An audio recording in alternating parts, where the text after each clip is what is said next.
Yang ketiga, kemungkinan keterlibatan CIA. Nah, ini yang belum dibahas banyak orang.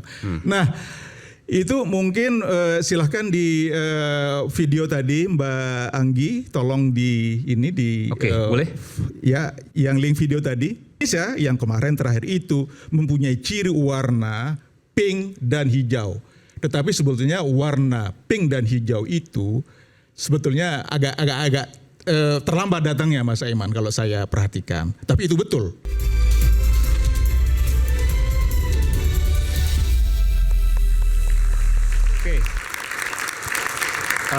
Presiden Prabowo sempat mengatakan bahwa terkait dengan aksi massa kerusuhan kemarin ya, bukan unjuk rasanya, itu terkait ada indikasi dugaan makar dan juga terorisme. Meskipun setelah kita cek belum ada satupun yang dijerat dengan pasal makar. Artinya ini belum tentu ini sudah selesai proses penyelidikannya. Bisa jadi masih terus berjalan. Pertanyaannya, ketika Presiden mengatakan bahwa ada makar, maka pasti laporan intelijen yang kemudian digunakan. Artinya hampir bisa dipastikan ada upaya ke arah sana. Saya ingin ke Bung Buniani. Anda setuju dengan apa yang disampaikan oleh Presiden? Iya, Presiden ada betulnya juga, karena kalau saya riset, karena tadi malam saya dikasih tahu sama Mbak Anggi itu jam 11 malam saya coba kumpulkan bahan, itu memang ada indikasi ke sana ya. Makar? Ada makar. Oke, siapa yang melakukan kalau makar? Saya mungkin lebih baik presentasi sedikit. Oke, silakan. Soal ada kemungkinan hal-hal yang terkait yang bisa terlibat di dalam kerusuhan kemarin sebetulnya, tapi nggak apa-apa ya. Silakan. Assalamualaikum warahmatullahi wabarakatuh. Waalaikumsalam warahmatullahi wabarakatuh. Makasih Mas Aiman sudah mengundang saya di sini. Makasih juga Mas Buniani. Alhamdulillahirabbil alamin wassalatu wassalamu ala asyrafil anbiya'i wal mursalin wa ala alihi washabihi ajma'in amma ba'd. Qala Allah Ta'ala fil Qur'anil Karim wal 'asr innal insana lafi khusr illa alladzina amanu wa 'amilus solihati wa tawassaw bil haqqi wa tawassaw bis sabr. Jadi sengaja saya taruh ini ayat yang sangat mulia di depan ini karena saya yakin di sini banyak umat Islam. Saya kesini itu betul-betul ingin untuk saling menasehati itu di dalam kebaikan, dalam kebaikan dan juga di dalam kesabaran. Kalau enggak tadi saya sudah bilang saya mau pulang karena kalau enggak saya tambah dosa, kira-kira gitulah.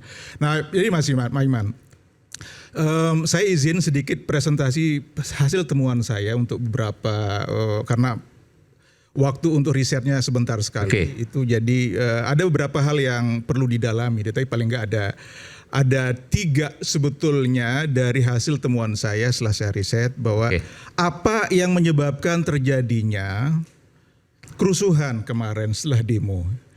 Itu bagian pertama. Kemudian nanti saya akan fokus sebetulnya apa yang mesti dilakukan oleh Pak Presiden Prabowo sebetulnya sebagai aktor utama ini sekarang ini yang memegang tampuk yang berkuasa begitu ya.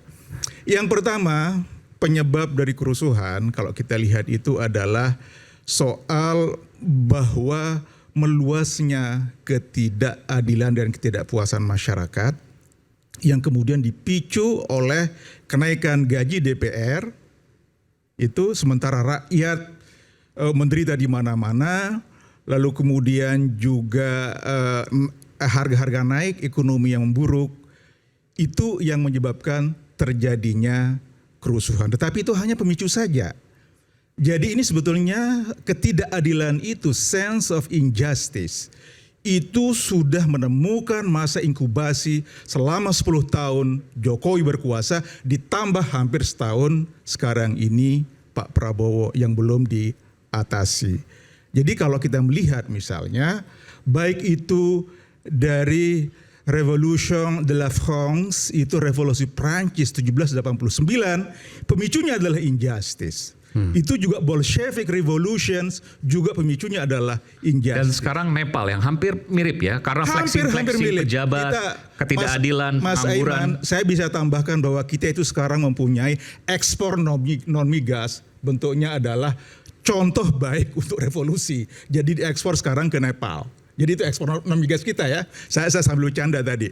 Nah, jadi itu yang pertama, soal injustice. Yang kemudian kalau kita belajar dari sejarah, itu pemicunya selalu begitu. Saya sudah ngomong udah belasan tahun yang lalu, ngomong hal yang sama, tetapi mungkin karena tidak diomongin di media, tetapi nggak pernah lah jadi berita ataupun ini. Tetapi kalau dalam bentuk opini mungkin juga yang baca juga sedikit. Tapi saya sudah ngomong paling tidak. Nah, ini yang pertama, yang kemungkinan yang memicu terjadinya demo ricuh.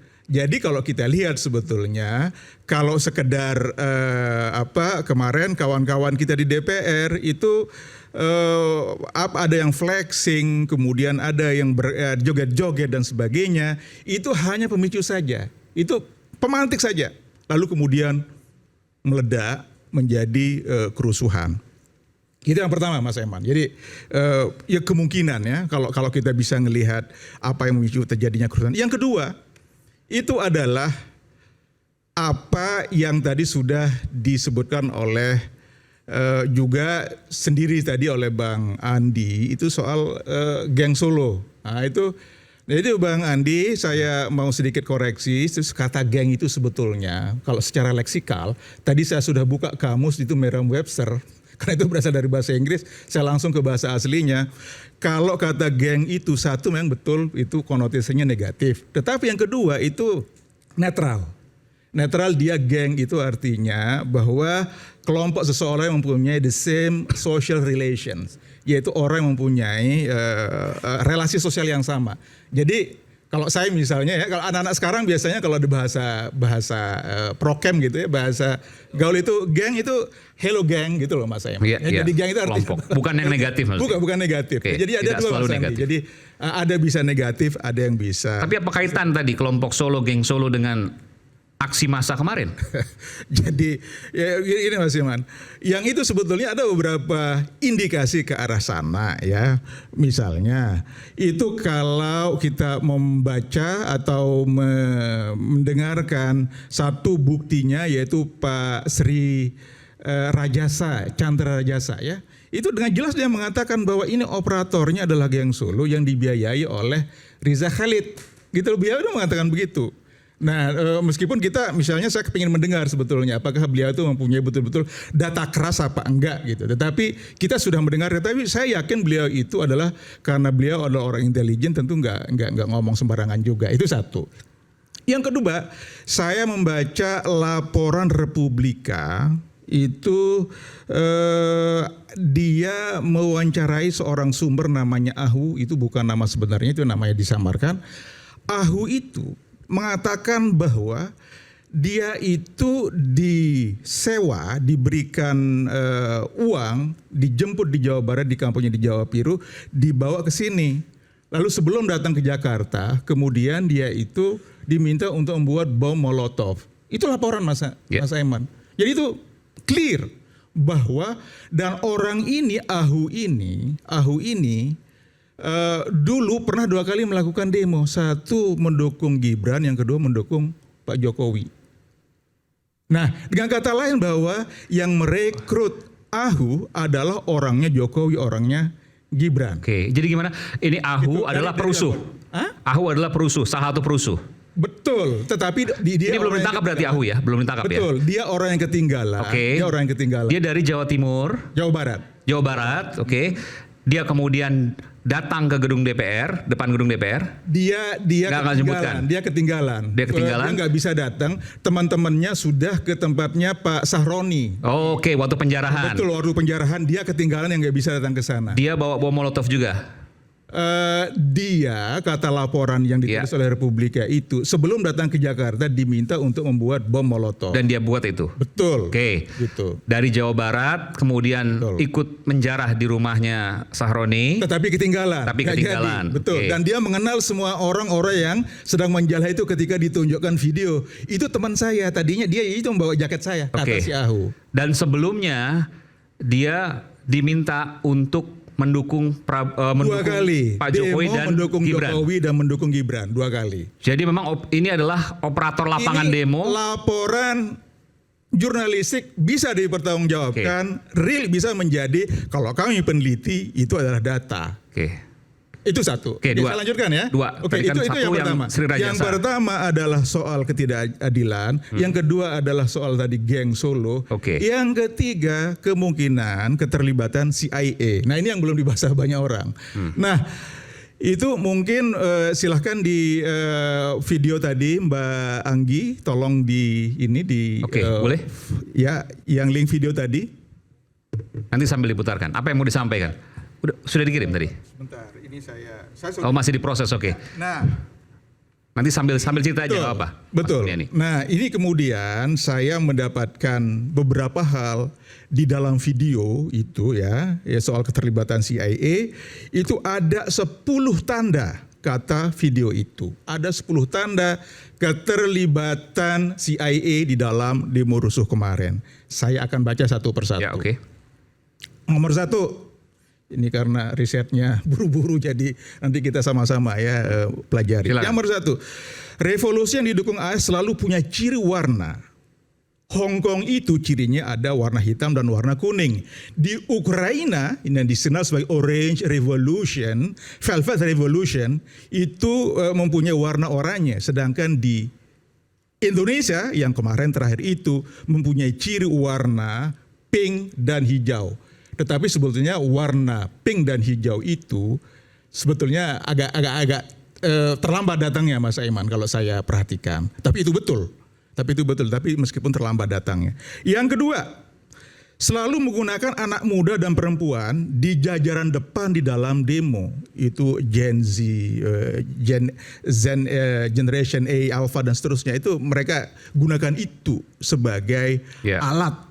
Kemarin banyak juga pelajar itu SMA juga pelajar dan seterusnya. Nah, itu kata analisis ya.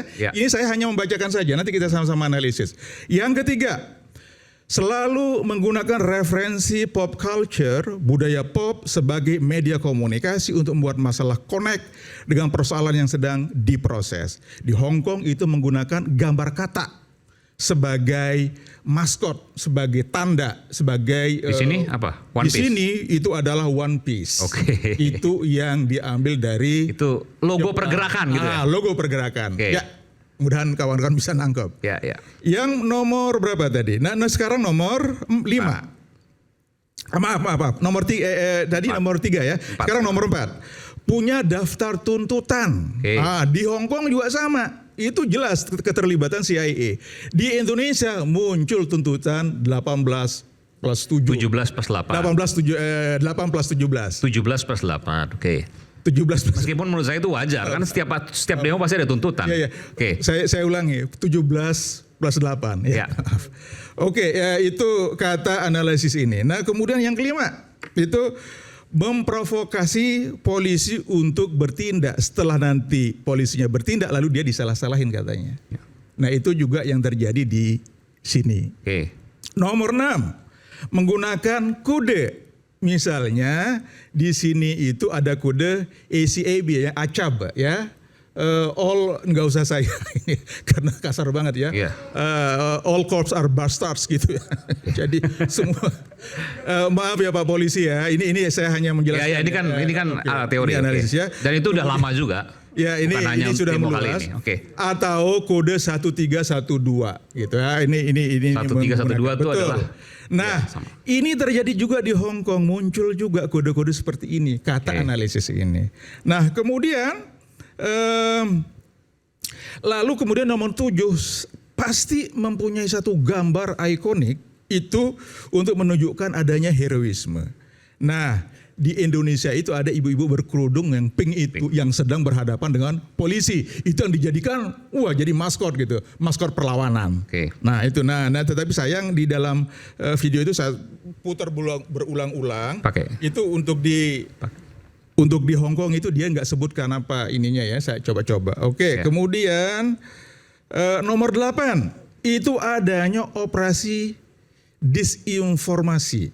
Ini nggak dia uraikan secara mendetail apa itu, tetapi tadi saya baca memang ada unsur disinformasi itu. Nah, kemudian nomor 9 itu mengeksploitasi penderitaan rakyat sebagai alasan untuk melakukan perlawanan. Nah, di sini itu yang dieksploitasi adalah ojol. Nah, yang terakhir nomor 10. Nah, nomor 10 ini betul-betul kalau ini berasal dari bukti-bukti konkret yang langsung ditunjukkan secara resmi. Ada 8 teks dari paper National Endowment for Democracy, NED itu laporan tahun 2023. Itu yang dijadikan Kalau itu teks betul, itu laporan. Ini yang dijadikan bukti oleh analisis itu. Nah di antaranya, ini saya bacakan sedikit karena saya nggak dapat tadi meng-quote secara lengkap. 8 itu di antaranya ya. Itu memang BIN sempat memperingatkan kedubes AS agar tidak ikut campur urusan dalam negeri RI. Dari mana sumber itu?